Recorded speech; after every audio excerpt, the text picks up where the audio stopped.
नमस्कार। पॉलिटिक्स में आप सबों का स्वागत है। और आज हम पॉलिटिक्स में एक ऐसे पॉलिटिकल शख्सियत की चर्चा करने जा रहे हैं जो बीजेपी ऐसी पार्टी जो कहती है कि हम दुनिया के सबसे बड़े कैडर बेस पार्टी है, उस पार्टी में 2017 में वो शामिल होते हैं। 2023 में मतलब 2017 में पार्टी के आम कार्यकर्ता के रूप में सदस्य बनते हैं। 2023 में वो प्रदेश अध्यक्ष बन जाते हैं और 2026 में सबसे प्रमुख नेताओं में से एक नेता के मुख्यमंत्री के दावेदार के रूप में देखिए तो यही शख्स है। यहां हम बात सम्राट चौधरी की कर रहे हैं।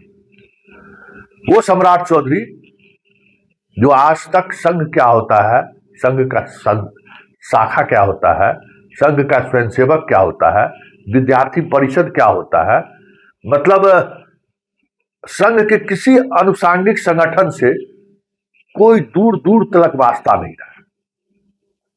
बीजेपी क्या है, बीजेपी का चाल चरित्र और चेहरा क्या है, मंडल अध्यक्ष क्या होता है, जिला अध्यक्ष क्या होता है, पन्ना प्रमुख क्या होता है, इन सब चीजों से इतर आप कह सकते हैं कि एक ऐसा व्यक्ति जिसको बीजेपी का भी ककहरा ज्ञान नहीं है था जिस वक्त इन्हें पार्टी में शामिल किया गया, और आज 9 वर्षों में ये कहां से कहां पहुंच गया। आखिर इसकी वजह क्या है? आखिर अमित शाह को सम्राट चौधरी पर इतना भरोसा क्यों है?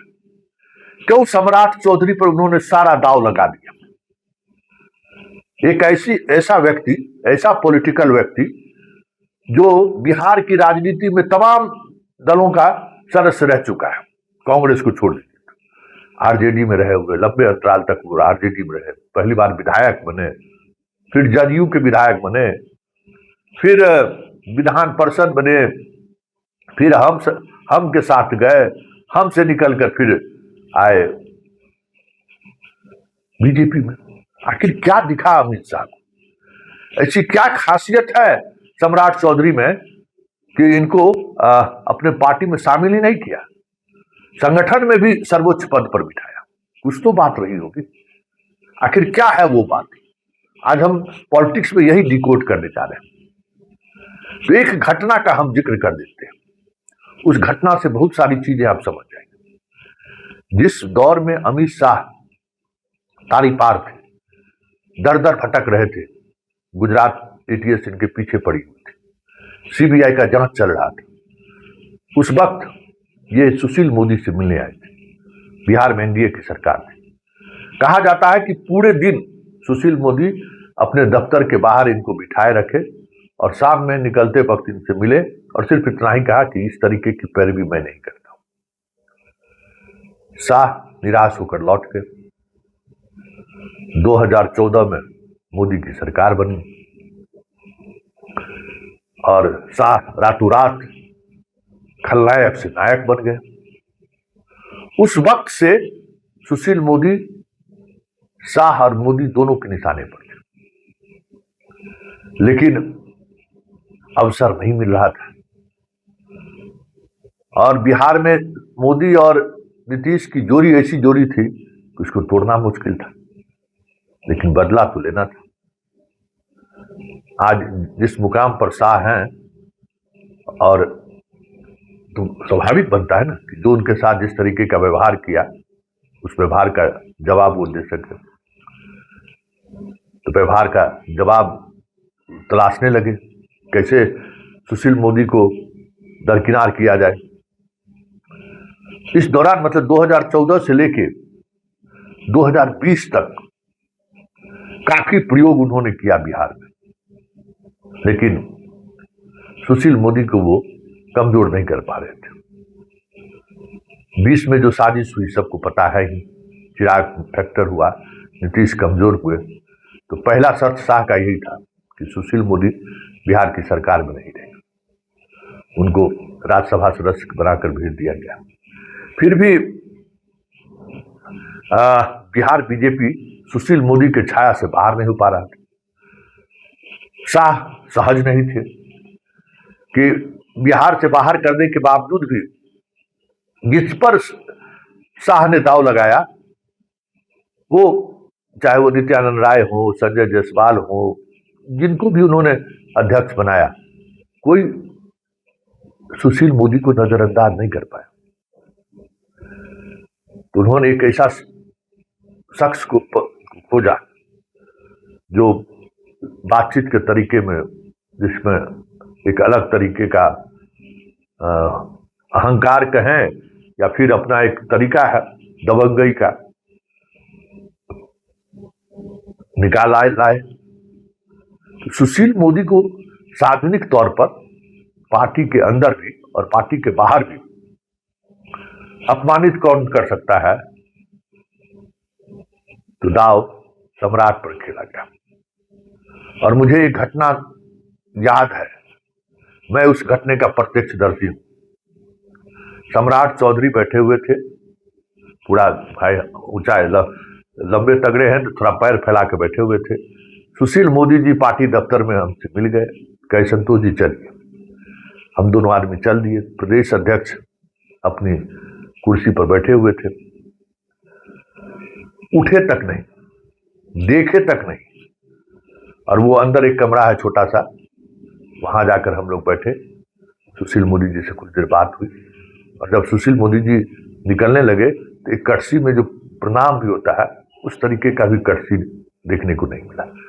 फिर जब इसको R&D करना हमने शुरू किया तो पता चला कि सुशील मोदी के एक एक व्यक्ति को सम्राट चौधरी सिर्फ दफ्तर से बाहर ही नहीं किया, अपमानित भी किया है।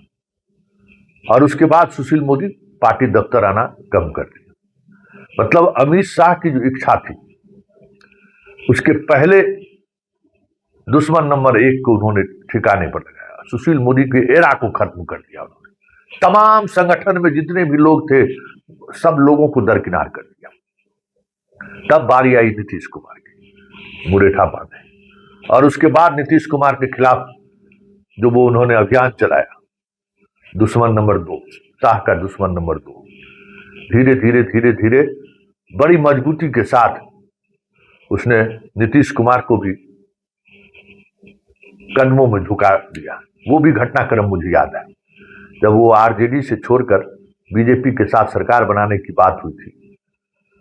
गवर्नर हाउस में संजय झा थे।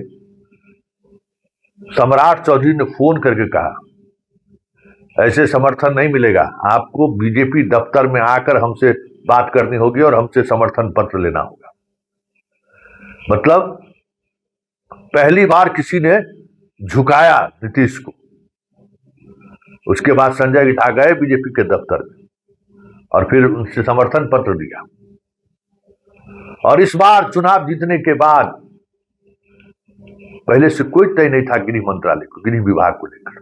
सम्राट ने वीटो लगाकर नीतीश के नाक के नीचे कलेजे पे चढ़ के गृह विभाग ले लिया। शाह को ऐसे ही नायक की जरूरत थी, जो बिहार की राजनीति में ऐसे तमाम लोग जिससे शाह नफरत करता था, जिससे शाह मतलब फूटी कौड़ी देखना पसंद नहीं करता था, ऐसे तमाम लोगों को सम्राट चौधरी ने, कह सकते हैं कि बूट के नीचे से कुचल दिया। इस 3 महीने 4 महीने की सरकार में नीतीश कुमार कभी शांति से बैठे क्या? नीतीश कुमार के इर्द गिर्द जितने अफसर थे, क्या उन्होंने सम्राट चौधरी का डांट नहीं सुना? सम्राट चौधरी की गाली नहीं सुनी उन्होंने? डंटे पर हरका के रखा, डंटे पर। पूरा सीएम हाउस सम्राट के नाम से थर थर थर करता था। और वो नीतीश कुमार जो अपने आप को कभी, कहते हैं ना, झुकना तो छोड़ दीजिए, नजर उठाकर नहीं देखते थे ऐसे लोगों पर, और उसको क्या सजा मिलनी चाहिए वो तय कर देते थे। वो आदमी खर खर खर खर खर खर कर फाइल पर साइन करना शुरू कर दिया। साइन करना ही नहीं शुरू कर दिया, हर आदेश का अनुपालन सम्राट चौधरी के दफ्तर से हो ये सुनिश्चित कर दिया उन्होंने। और 3 महीने के अंदर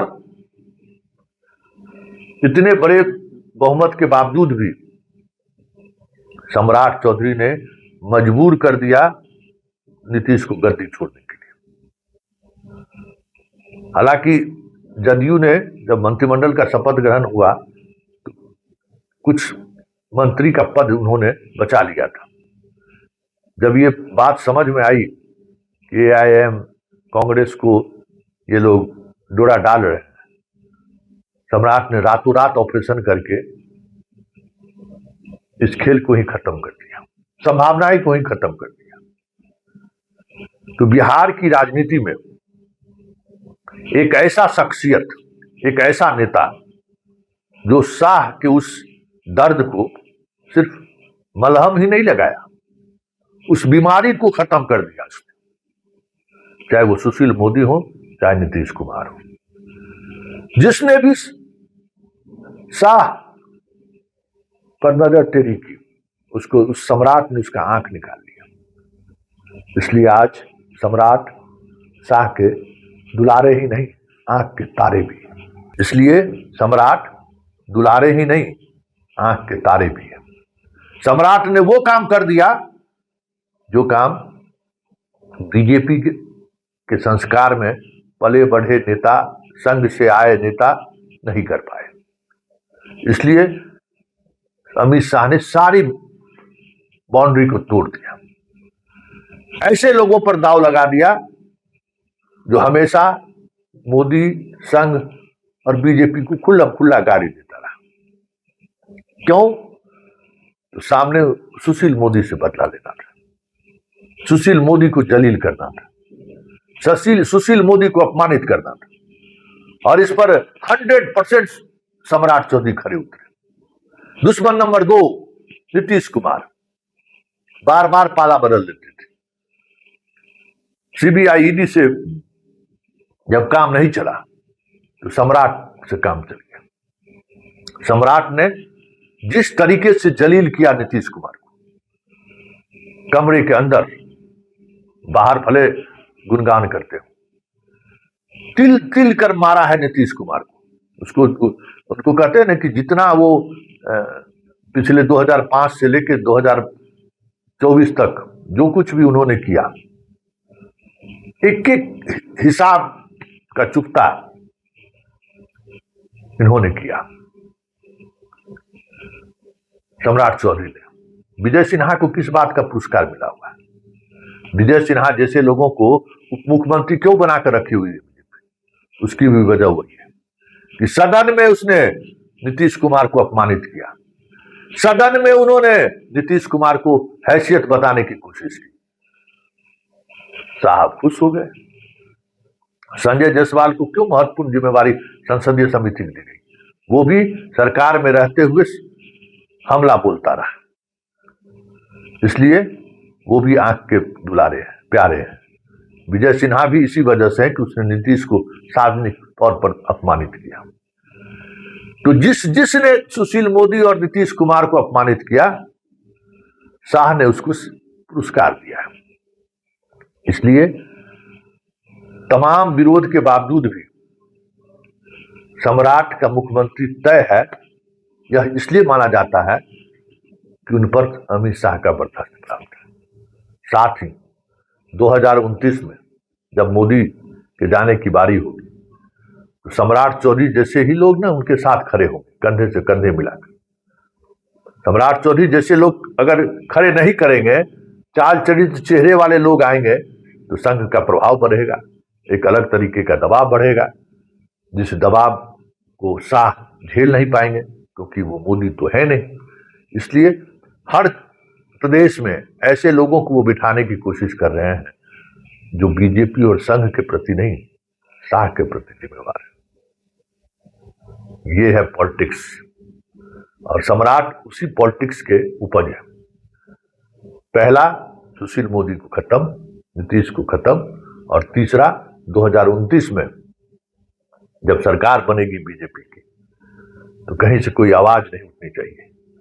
सम्राट चौधरी प्रस्तावक जैसे नेता प्रस्तावक होंगे कि अमित शाह अगले प्रधानमंत्री होंगे, क्योंकि अमित शाह प्रधानमंत्री हो इसके लिए जो समर्थन उनको चाहिए वो बीजेपी के अंदर से निकले हुए नेता से संभव थोड़ी है। ऐसे ही नेता से संभव है जो उनके क्योंकि वहां गुजरात बात तो चलेगा ना, चर्चाएं होंगी ना। इसलिए ये जो सम्राट का जो मुख्यमंत्री बनना तय है, इसके पीछे इतने तरीके की पॉलिटिकल घटनाक्रम है जिसके सहारे इनको 2017 में प्राथमिक से रस लेते हैं और 2026 में आपको बिहार में बीजेपी के पहले मुख्यमंत्री के तौर पर शपथ लेते दिख जाए तो कोई बड़ी बात नहीं।